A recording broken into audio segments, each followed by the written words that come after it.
Today we're going to use the simple technique of a papillote. I don't know if you remember, it was created a while ago to cook fish very quickly. So on this specific recipe we have some slices of lemon which have been lightly pan-fried.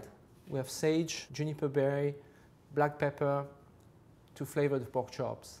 I'm going to use a platter as a base and I'm going to cover it with aluminium foil and parchment paper so the moisture can remain inside the meat. First, I'm going to place the parchment paper over the dish. I'm going to cover it with aluminium foil. And I'm going to fold both of them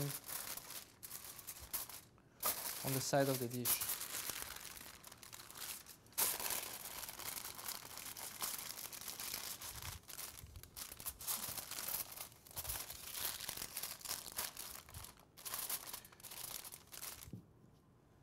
Then I'm going to cut some pieces of twine.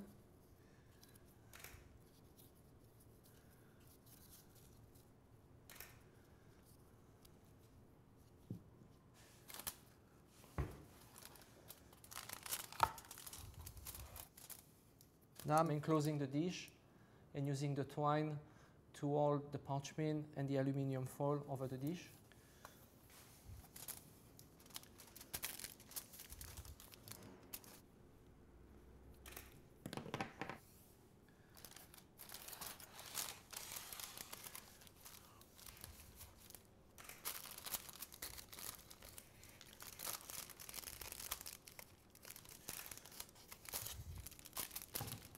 And you can see that the dish is totally enclosed and ready to be baked.